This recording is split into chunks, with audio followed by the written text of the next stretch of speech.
Hello दोस्तों, मैं हूं आपका होस्ट एंड दोस्त विनोद कुमार कुशवाहा और आप देख रहे हैं सिने टॉकर चैनल। तो आज के इस वीडियो में हम टाइटन सीजन 3 के एपिसोड नंबर 7 को आपके सामने उसकी पूरी स्टोरी को एक्सप्लेन करने वाले हैं। तो एपिसोड नंबर 6 के लास्ट में जेसन टॉड ने कुछ लोकल गुंडों को इनहेलर ड्रग को चुराकर उनमें बांट दिया था, जिसका रिपरकशन या खामियाजा इस एपिसोड में देखने को मिलता है। और इसी वजह से बारबरा गॉर्डन की नींद खराब करते हुए गौतम पुलिस उसे इन्फॉर्म करती है। और फिर बारबरा गॉर्डन डिक ग्रेसन को फोन करके ये बताती है कि गौतम शहर में बहुत जगह पे हमले हुए हैं, जिसमें बहुत से लोगों की जान माल के साथ बहुत से लोग इस हादसे में इंजर्ड हुए हैं। और उसे ये भी बताती है कि ये सारे अटैकर्स बिल्कुल नए हैं, क्योंकि इनका कोई भी पिछला रिकॉर्ड नहीं है और सभी क्राइम सीन पे हमें इनहेलर मिला है। और बारबरा गॉर्डन उससे बातचीत करते हुए उससे यही पूछती है कि आखिर क्रेन इस शहर के साथ क्या करना चाहता है, जिस पर डिक जवाब देते हुए उससे कहता है कि वो हमेशा से ही लोगों में डर बैठाकर केओस या भगदड़ मचाना चाहता था और वो फिर से वैसा ही कर रहा है जैसा उसने पहले किया था। और इसीलिए बैटमैन ने उसे जेल के अंदर बंद कर दिया था, जिस पर बारबरा उससे कहती है कि हम लोगों ने उसे आजाद करके फिर से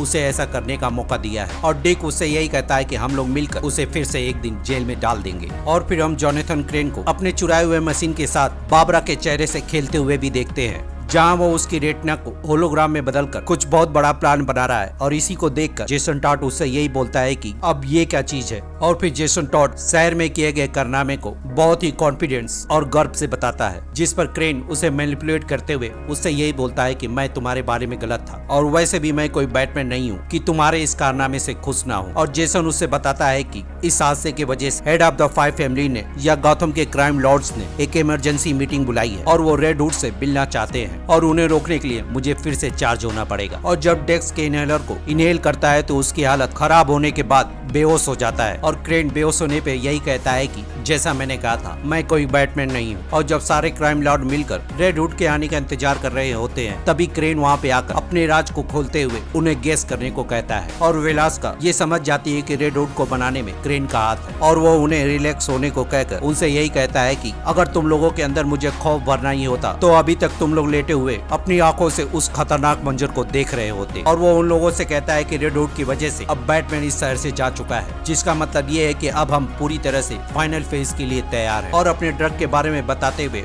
उन लोगों से यही कहता है कि अब मेरे पास बहुत सारा ड्रग है, जिसकी वजह से हम पूरे गौतम को अपनी मुट्ठी में कर सकते हैं। और तुम सभी लोग अपने लिए एक बिजनेस चाहते हो और मैं अपने ड्रग के लिए डिस्ट्रीब्यूशन के साथ साथ मुंह मांगी कीमत भी चाहता हूँ। और इस ड्रग की वजह से गौतम के अच्छे लोग भी बहुत ही ज्यादा अच्छा महसूस करने वाले हैं। और तुम सभी जानते हो कि अब हमारे पास रेडवुड जैसा एक प्रोटेक्टर है और तुम लोग इस ड्रग को बेचकर अगले 24 घंटे के अंदर ही और ज्यादा अमीर बन सकते हो। जिस पर उनका एक मेंबर क्रेन से यही पूछता है कि तुम्हें क्या चाहिए, जिस पर क्रेन उससे यही कहता है कि जरूरत पड़ने पे मैं तुम्हें बता दूंगा और गौतम की ये जंग आज रात खत्म हो जाएगी। और इधर डिक ग्रेसन अपने साथियों के साथ मिलकर क्रेन को खोजने की कोशिश करता है, लेकिन उन लोगों को निराशा ही हाथ लगती है और डिक उन लोगों से खोजने को कहकर जाने लगता है। तो सुपर बॉय उससे यही पूछता है कि आखिर तुम कहाँ जा रहे हो, जिस पर डिक ओरेकल कंप्यूटर के बारे में उसे बताकर बारबरा की हेल्प मांगने चला जाता है। और फिर डिक ग्रेसन बारबरा से बातचीत करते हुए एसपीएम मशीन द्वारा बनाए गए ड्रग के खतरे के बारे में बताकर उसे ये बताता है कि क्रेन आज रात ही सारे ड्रग को पूरे गौतम में फैला देगा। और बारबरा से ये भी कहता है कि अगर हमें क्रेन को रोकना है तो हमें सुपर कंप्यूटर ओरेकल का यूज करना होगा। और ना चाहते हुए भी डिक ग्रेसन के समझाने पे वो लोग उस जगह पहुंच जाते हैं जहाँ पे सुपर कंप्यूटर ओरेकल रखा हुआ होता है। और फिर बारबरा और डिक ग्रेसन ओरेकल की मदद से क्रेन को ढूंढने लगते हैं और प्राइवेट नंबर की बातचीत सुनने के बाद उन्हें उस जगह का लोकेशन मिलता है जहाँ पे क्रेन हो सकता है। और फिर डिक ग्रेसन कॉर्नर को वहाँ का पता बताकर वहाँ पे आने को कहता है। और जेसन के होश आने पे वो उसे यही बताता है कि तुम अभी भी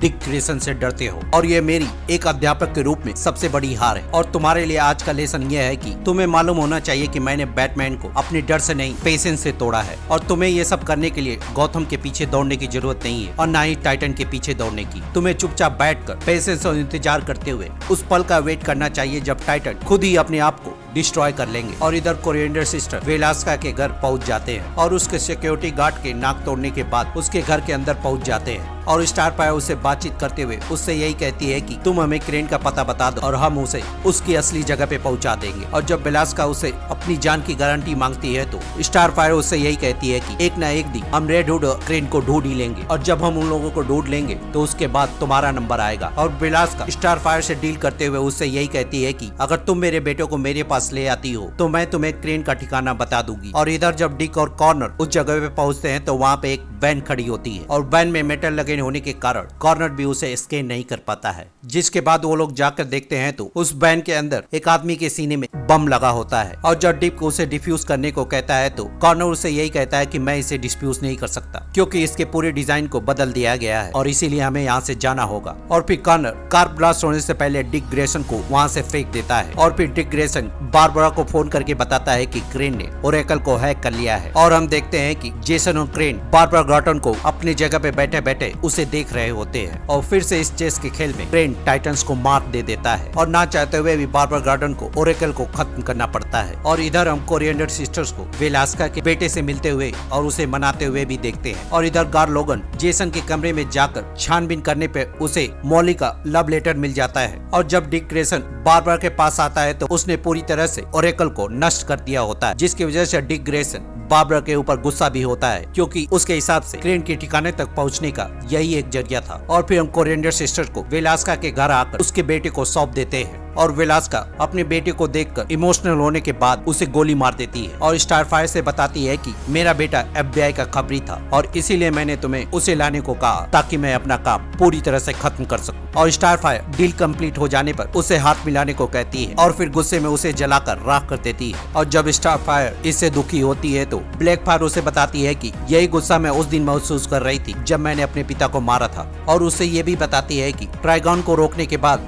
जब तुम अपने घर वापस नहीं आई और सारे रिश्ते तोड़कर जब तुमने अर्थ पे रुकने का फैसला किया तो टैमरन के लोग इस डिसीजन से बहुत ज्यादा गुस्सा होने लगे और इसीलिए उन्होंने मुझे ब्लेम किया और धीरे धीरे करके ये गुस्सा दंगों में बदल गया। सभी लोगों का यही मानना था कि अगर वो लोग मुझे मार देते हैं तो तुम यहाँ पे वापस आ जाओगी। और हमारे पेरेंट्स को मेरी मौत में अपने ग्रह की शांति दिखाई देने लगी और अपनी सत्ता को कायम रखने के लिए उन्होंने मुझे मारने की कोशिश की और इसीलिए ना चाहते हुए भी मुझे वो करना पड़ा जो मैं नहीं करना चाहती थी और इसके अलावा मेरे पास और कोई चॉइस भी नहीं थी। और इसी बातचीत के बाद बेलास्का का एक आदमी अपने कुत्ते को लेकर आता है तो उसे टॉर्चर करके स्टारफायर क्रेन का पता उगलवा लेती है और इस बात की खबर डिक ग्रेसन को फोन करके बता देती है। और फिर स्टारफायर ब्लैकफायर से माफी मांगते हुए उसे उसका आर्मर दे देती है जिसे पहनने के बाद उसका आर्मर पूरी तरह से एक सूट में बदल जाता है और ये देखकर कॉर्नर भी उसकी तरफ धीरे धीरे करके आकर्षित होने लगता है। और फिर कहानी आइसक्रीम फैक्ट्री के ऊपर फोकस करने लगती है जहाँ पे क्रेन सभी लोगों की मदद से अपने माल को ट्रकों में भरकर डिस्ट्रीब्यूट करने के लिए इकट्ठा कर रहा होता है। और फिर जेसन क्रेन को बताता है कि वो लोग यहाँ पे पहुँच चुके हैं और फिर धीरे धीरे करके उनके सभी आदमियों को एक एक करके मारने लगते हैं और क्राइम की दुनिया के लोग टाइटन्स को देखकर